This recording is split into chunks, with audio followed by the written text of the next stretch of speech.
My name is Curry Barker, and my roommate is a ghost. A few months ago, I bought this place, didn't really know much about it. All of a sudden, started hearing weird noises randomly in the night. You know, little things happening here and there. You're a piece of shit. Change the channel. You're a whore. Little things like that. You're a piece of shit. Stop it. You're gay if you don't stop it. I know how to get to him. Pretty sure he's either a homophobic ghost or he's just a closeted gay ghost. Either way, he's not comfortable with his sexuality. So if I just challenge that, he gets upset. It's kind of like a trick. No. Don't you do it. Don't do it. Do not do it. One of my favorite glasses. Okay. Hey, I'm Terry. I'm a ghost. So I died in a suit, and it's kind of uncomfortable all the time. I think when I died, my tie was really tight. Would you like to watch an episode of Monsters? Okay, can we please finish Milk and Cereal? We're halfway through. No. What do you want to watch? No. We're not watching Desperate Housewives. We have to agree on what to watch. Otherwise, she'll just make the TV do that static thing. Like that creepy static. I fucking hate it. Oh, I'm a ghost. I gotta like Beetlejuice, huh? No, I don't. It's kind of ghostist if you think. Desperate Housewives is a good fucking show. I don't give a shit what they say. Pretty sure he died in the early 2000s because his vocabulary sounds like the comment section of an early Smosh video. But you can't say anymore? Scare me! Scare if you're gonna scare! You know what? Fuck you, man. Fuck you. I'm done with this shit. He's always trying to scare me. It gets hard to scare people. I just don't want to do the same thing. At first, the scaring was like scary, but now it's just like you got to do better. Get him! Come on! Get him, Curry! Come on, you got it! Yeah. Just scare him! It doesn't work like that! What do you mean it doesn't work? Help! Scare him off! Help! I don't think anybody can hear me. I'm a ghost. Y'all help! Yeah, he's not really helpful. The other day, somebody broke in. He didn't really help. He just kind of watched it happen. You guys weren't really helpful either. You just kind of stood there and recorded. So. The lights are down. The previews are over. It's time for Mark Goes to the Movies. Just finished the Flintstones. The Ghosts Let Me Live. I guess they enjoyed the Flintstones as well. I was wondering the whole time while I'm watching this why this didn't turn into a franchise. It was really good. Super enjoyable. Made $341 million in 1994, which I believe in an earlier podcast said 1996. I thought it was the 30th anniversary. It's 32nd anniversary. It was really fun, and just going over some facts now with some of the actors. I think maybe was it Betty with Rosie O'Donnell's probably a mistake. Not a great pick on that one. Everybody else, John Goodman was good. Rick Moranis was good. Was Elizabeth Perkins played Wilma. It's all good. I go, where'd it go wrong? The CGI looked okay. When they used puppets, the puppets looked amazing. The setting was amazing. It's the recognizable brand. Like we should have had like 5 or 6 of these fucking movies. Maybe in the Wikipedia page it will tell me. But yeah, so apparently for the role of Fred Flintstone, they put John Candy, Jim Belushi, Dan Aykroyd, Bill Murray, and Chevy Chase were all considered for the role of Fred Flintstone. The last 4 actors, so not including John Candy, were considered too skinny to play Fred. I would disagree with Jim Belushi. I think Jim Belushi would have been good as Fred Flintstone. You would have to do some of the hair, I guess, but it would have been good. John Candy would have been good. I would have been out with John Candy, although I think he was bigger at that age, 94. It was getting pretty close to the end at that point. So, I mean, maybe Dan Aykroyd. No, I wouldn't have done Dan Aykroyd or Bill Murray.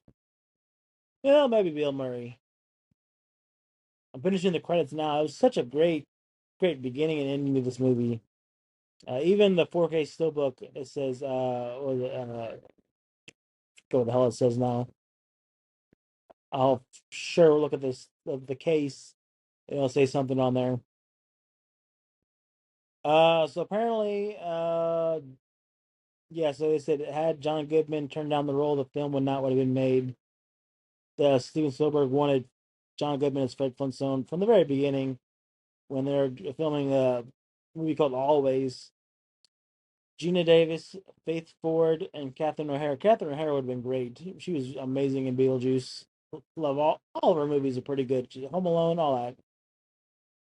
But Elizabeth Perkins won the role. Danny DeVito was considered the first choice of Barney. I don't know if I would have even enjoyed that.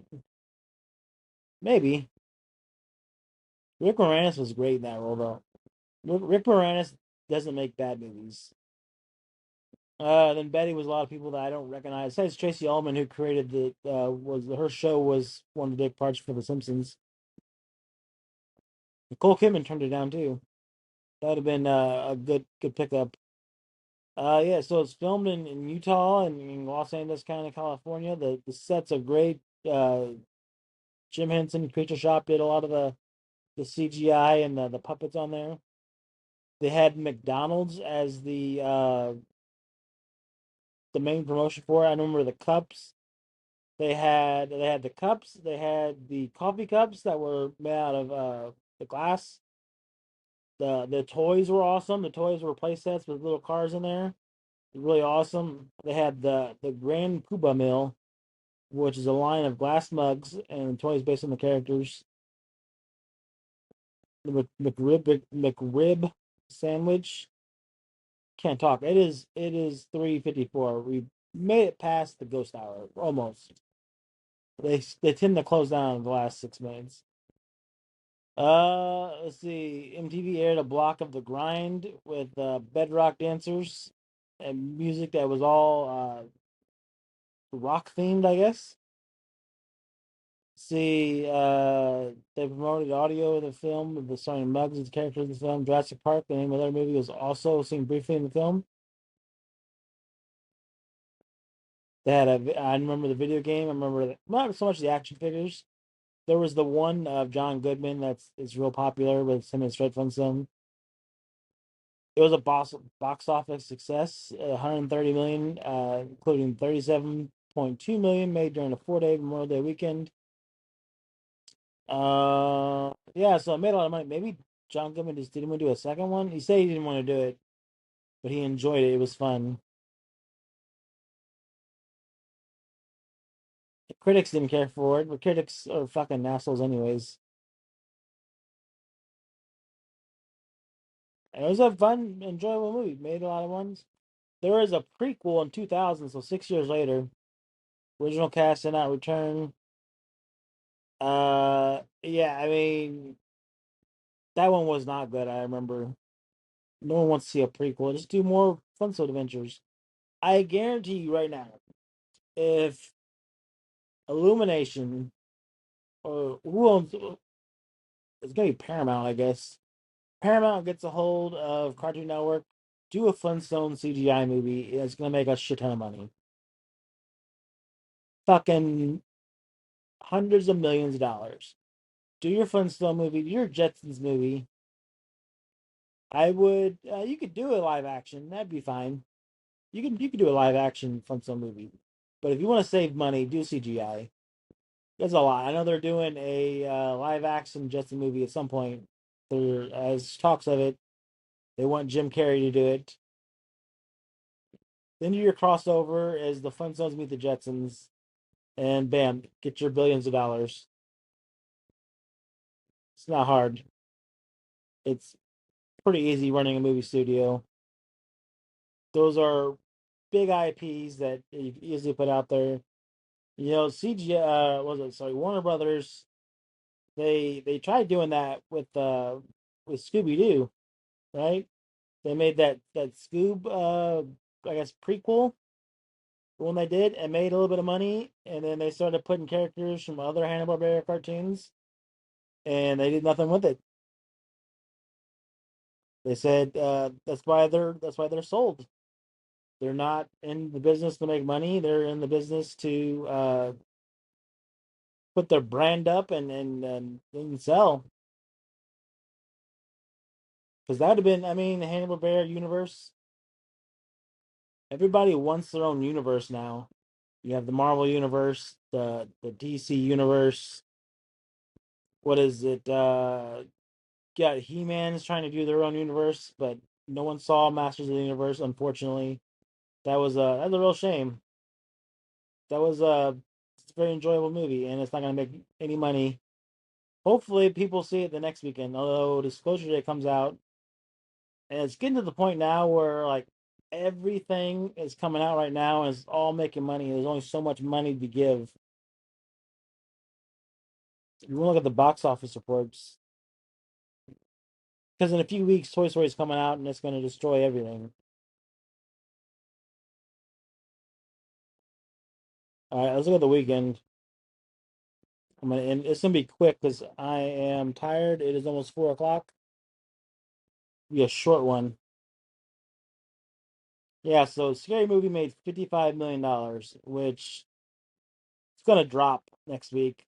It wasn't as good as I mean, it was interesting to see it the first time. Everyone saw it, they saw the jokes. A lot of people didn't like it from what I'm reading. It was basically, yeah, they just did jokes and not a storyline. Like it was a Medea Halloween movie. That's what it was like. Masters of the Universe came in at second, but it was only $29 million. So that's not great. It made like half of what Scary Movie did per theater. Backrooms, people are still seeing Backrooms somehow. I don't know how. I hear you're supposed to watch it again. If you watch the YouTube videos and then you watch the movie again, it's supposed to be better the second time. I don't know if I'm gonna get past that guy being so excited about eating the other people. And they're like, "What does it mean? Is he still in there?" I don't know. Maybe I'll revisit it when it comes out on digital, but I'm not feel like I'm gonna watch it anymore. I'm like I'm done. I've seen it enough times. Once was enough. Then Obsession is still at number 4 after 4 weeks, and it made $25 million. It keeps making more money each Friday or each weekend. It's pretty good at $152 million. I think it deserves to make all that money. It's such a great movie. I don't want to think about it now though because I'm about to go to sleep. I don't want to monitor the corner of my room. The Amazing Digital Circus. I did not hear anything good about this at all. Apparently, it's a bunch of weirdos watching this movie.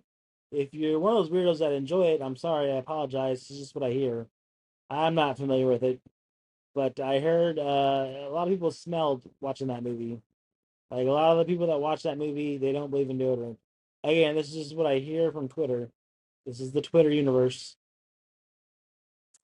What's really great to see is Star Wars not do good. I don't like Pedro Pascal. I think he's terrible. He's overused and everything. Uh, just think he's just not. Pass on him. See Star Wars. I still hold a grudge for those Star Wars fans wishing death upon me, and I'm glad your franchise is eating it. I'm glad people fucking hate this shit, and it's their own fans. Like they turned against it.